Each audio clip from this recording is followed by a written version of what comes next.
इस वक्त इंडिया जो कि बहुत ज़्यादा कोविड हमसे बहुत ज़्यादा है, उसमें पिछले साल 44 अरब डॉलर 44 बिलियन डॉलर की फॉरेन इन्वेस्टमेंट आई है। उन्होंने माहौल अच्छा किया है। इंडिया की इस वक्त ग्रोथ दुनिया के 180 मुल्कों में नंबर 1 है, अव्वल आए हैं, इस वक्त आ रहे हैं। चाइना से भी उनकी ग्रोथ बढ़ गई है 9%। आज हमारा 9 अरब डॉलर हो गया है और इंडिया का 70 अरब डॉलर हो गया है, 7.5 गुना हो गया है।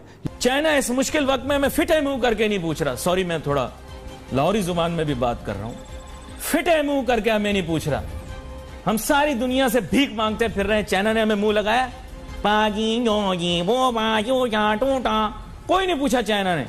रशिया के इतने तरले किए, पुतिन की तस्वीरें लगा रहे हैं, अपने अब्बा की फेसबुक पे तस्वीर नहीं लगा रहे, पुतिन की तस्वीर लगा रहे हैं। Press the bell icon on the YouTube app and never miss another update. नमस्कार दोस्तों, एक तरफ पूरी दुनिया को ये उम्मीद थी कि पोस्ट कोविड भारत इकोनॉमिकली बहुत स्ट्रगल करेगा, लेकिन हुआ उसके ऑपोजिट, क्योंकि अभी भारत की ग्रोथ रेट 9% चल रही है और काफ़ी फॉरेन इन्वेस्टर इंडिया में आकर इन्वेस्ट भी कर रहे हैं। और दूसरी तरफ पाकिस्तान, जिसकी आबादी सिर्फ 22 करोड़ है, उसकी हालत इतनी बद से बदतर हो गई है कि जहां भी वे जा रहे हैं उन्हें कुत्ते की तरह भगा दिया जा रहा है। तो चलिए दोस्तों, इस मज़ेदार और इन्फॉर्मेटिव वीडियो को देखते हैं। आपसे फिर मुलाकात होगी अगली टॉपिक के साथ। अगर आपको वीडियो पसंद आए तो वीडियो को लाइक करें और हमारे चैनल को सब्सक्राइब कर लें। जय हिंद, जय भारत। उसने मुझे जो भी कहा मैंने माना, हर बात मैंने उसकी मानी। उसने कहा मैं तुम्हें अपना लूंगी अगर तुम ये करोगे, तुम वो करोगे, तुम ये कुर्बानी दोगे, तुम वो कुर्बानी दोगे। मैंने हर कुर्बानी दी, मैंने खुद को नुकसान पहुंचाया, दोस्तों से नाता तोड़ा, लोगों से मिलना छोड़ा, लेकिन फिर भी वो मेरे पास नहीं है। हाँ, IMF नाजरीन, IMF के लिए हमने क्या नहीं कर डाला। हर चीज की जो उन्होंने कहा मान लिया, उनकी हर शर्त मंजूर की, उनके कहने पे चले, जो उन्होंने कहा वही हमने मनवन मान लिया। लेकिन फिर भी उन्होंने अपना चेहरा हमसे फेर।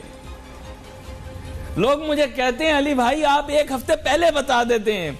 मैं आपको अभी भी कहता हूं, आप बाइडन से बना लो, IMF खुद आपको कॉल करेगी। देखिए, दूसरों के कॉल का इंतजार नहीं करते। जिनसे काम हो, मेरा एक उस्ताद था वकील, और वकील भी चिनोट बरादरी का। मैंने उसे एक मर्तबा बोला, मैंने कहा यार मुझे तुमसे काम है। तो कहने लगा इस काम के लिए आपको मेरे पास आना पड़ेगा, आपको मुझे कॉल करनी पड़ेगी। मैंने कहा क्यों? कहने काम आपका है। मैंने कहा लेकिन हमारी दोस्ती।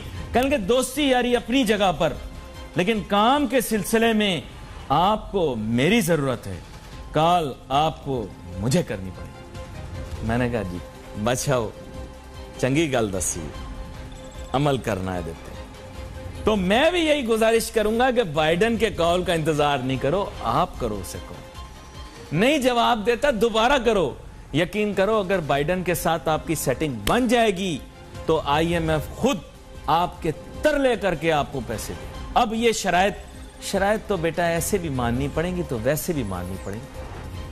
और ये सब ड्रामा छोड़ दो, चाइना हमारा दोस्त है, पहाड़ों से ज्यादा ऊंचा, समुद्रों से ज्यादा गहरा, ये सब ड्रामा है। चाइना इस मुश्किल वक्त में मैं फिट है मुंह करके नहीं पूछ रहा, सॉरी मैं थोड़ा लाहौरी जुबान में भी बात कर रहा हूं, फिट है मुंह करके मैं नहीं पूछ रहा। हम सारी दुनिया से भीख मांगते फिर रहे हैं, चाइना ने हमें मुंह लगाया, कोई नहीं पूछा चाइना ने। रशिया के इतने तरले किए, पुतिन की तस्वीरें लगा रहे हैं, अपने अब्बा की फेसबुक पे तस्वीर नहीं लगा रहे, पुतिन की तस्वीर लगा रहे हैं। क्या दिया उसने? कुछ नहीं दिया उसने। अब वहां गए, कहना सानू पछाने, उन्होंने कहा मैं नहीं पछाने, तो आगे अपना सा मुंह लेके कह रहे चल फिर मैं भी दोनों नहीं पछाने। वही वाली बात हो गई। क्या मिला उनसे? हमें कुछ नहीं दिया उन्होंने। ये हमारे दुश्मन है, हमने सबकत हासिल कर ली, हमने हरा दिया, ये कर दिया वो कर दिया। वो तालिबान ने भी जो है ना उठा के PIA बैन कर दी, बोला नहीं घुसने देंगे। अब बात मैं ये करना चाहता हूँ, कर्जे कम कैसे होते हैं। इन्होंने कहा था ये तमाम जो हमारी स्टेट ओन्ड एंटरप्राइजेज है ना, जो कि कोमियाई गई सनतें हैं, उसको इन्होंने प्राइवेटाइज करना था ताकि पैसा आए बाहर से और हम उसका जो है वो कर्जे उतारें। फिर किस तरह उतरते हैं कर्जे? उतरते हैं अगर बाहर की इन्वेस्टमेंट आए। इस वक्त इंडिया में ये कहते हैं जी इंडिया में तो बड़ा कोविड है हमारा, असल में इनको पता ही कुछ नहीं है, इनका ना बल दे मईशत में। बाहर से इंडिया में ये कहते हैं कि कोविड है बहुत ज़्यादा। लेकिन ये प्राइवेटाइजेशन की, ये स्टेट ओन्ड एंटरप्राइजेस के प्राइवेटाइजेशन की बात तो आप लोग भी करते थे, आप लोग भी उस वक्त प्लान लेकर आए थे, PIA का हो या स्टील मिल का हो। ये सही कह रही हैं साजिया, हमें भी इन्होंने नहीं करने दी। मैं खुद था वहाँ, PIA पे जितना झगड़े इन्होंने किए, स्टील मिल पे जो बातें की। अब मैं इस वक्त ये बातें नहीं कर रहा कि हमें क्या कहते हैं, मैं तो इनका पूछ रहा हूँ। ये जो लेके आए थे ना मैनिफेस्टो, ये इन्होंने करना क्या था? स्टेट ओन्ड कॉरपोरेशन जो है ऑर्गेनाइजेशन, वो 800-900 अरब का उसमें नुकसान हो रहा है एक साल में।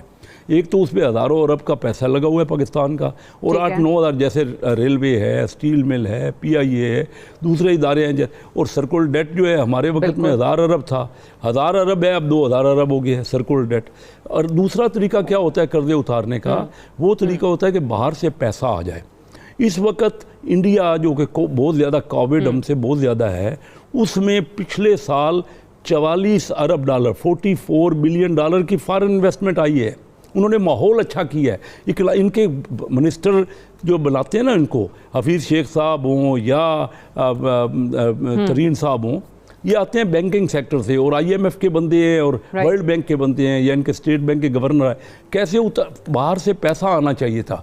इंडिया में 44 अरब डॉलर आ सकता है, तो हमारे यहाँ 2 अरब डॉलर क्यों आया? हमने माहौल ही नहीं बनाया। फॉरन ये कर्जे नहीं उतार सकेंगे। पाकिस्तान जब से हुआ है, जो भी हुकूमत आई है, मैं किसी एक हुकूमत की बात नहीं कर रहा, कर्जे और बढ़ रहे हैं। हमारे वक्त कर्जे जो थे 30,000 अरब बढ़ रहे हैं, बिल्कुल हर दौर में बढ़ रहे हैं, और हर दौर में हम यही सुनते हैं आने वाली हुकूमत। देखिए मैं आपको बताऊं, इस वक्त पाकिस्तान वो ब्लेम करती है और कहती है कि भाई हमें तो इस वक्त पाकिस्तान दिवालिया, हम क्या कर सकते हैं। इस वक्त पाकिस्तान दिवालिया की पोजीशन में हो गया है। 85% कौमी आमदनी का कर्जा हो गया है और हम उतार नहीं पा रहे। और डॉलर इसीलिए तो दिन ब दिन आप देख रही हैं, हमने छोड़ा तो 120 अरब 120 पे छोड़ा था डॉलर पाकिस्तान रुपए के मुकाबले में। आज वो 172 हो गया, सिर्फ 52 रुपये बढ़ गया। और महंगाई का क्या असर होगा? एक तो दुनिया में महंगाई है और दूसरा ये 52 रुपये जब डॉलर बढ़ गया, पिछले 4 महीने में 17 रुपये बढ़ गया। कि इस वक्त ये कोविड की बात कर रहे हैं बार बार, कोविड इंडिया में हमसे ज़्यादा आया है। इंडिया की इस वक्त ग्रोथ दुनिया के 180 मुल्कों में नंबर 1 है, अव्वल आए हैं, इस वक्त आ रहे हैं। चाइना से भी उनकी ग्रोथ बढ़ गई है 9%। हमने अपने दौर में 5.6%, 5.8% की ग्रोथ छोड़ी थी। ये 3 सालों में एवरेज 2% भी ग्रोथ नहीं कर सके। मैं आपको ये बताऊं कि हम जब रेवेन्यू हमने किया था ना पीपल पार्टी के वक्त में 1900 अरब लिया था। ये फिगर्स हैं जो मैं आपको बता रहा हूँ, जिसमें अगर कोई फ़र्क है तो बोल देना हमारे खावर साहब कि मैं को गलत कह रहा हूँ। 1900 से हमने 3800 अरब किया 5 सालों में। ये 3800 से 7600 कर दें। आला रूपी में, रूपी की तो पोजीशन बहुत नरम होगी, वो डॉलर आज तो 120 का 170 हो गया। अच्छा, उस वक्त हमारे कौमी आमदनी का जो टैक्स वसूल हो रहा था ना, वो तकरीबन 12% था, इस वक्त 10% हो गया है। मैं आपको और बात बताऊं, चलो ये बताएं, इनका तो एक पेज है ना डिफेंस के साथ, ये कहते हैं हम एक पेज पे हैं, यानी अफवाज के साथ और डिफेंस फोर्सेस के साथ। हमारे वक्त में जो बजट है, बजट आप निकाल लीजिए, गूगल से निकाल लीजिए। हमारे वक्त में पाकिस्तान का डिफेंस बजट 10 अरब डॉलर था और इंडिया का 65 अरब डॉलर था, तो वो 6.5 गुना था इंडिया का हमारे से। आज हमारा 9 अरब डॉलर हो गया और इंडिया का 70 अरब डॉलर हो गया है, 7.5 गुना हो गया है। ये तो उनके बड़े मोहब्बत करने वाले और दोस्त हैं। हमारा इंडिया से अगर 7.5 गुना इंडिया का हमारा बजट है, हम कहाँ तक कर रहे हैं लोगों की आमदनी। आपको याद नहीं है उस टाइम पे फौज की तरफ से खुद ही बयान आया था कि हम ये कुर्बानी देने को तैयार हैं। कुर्बानी यही देते रहे, कुर्बानी का तनकीद किया करते थे कि भाई उनका बजट क्यों बढ़ता रहता है। अगर हम कुर्बानी कर देते रहेंगे तो हम मुकाबला इंडिया से 7.5 गुना में कैसे करेंगे।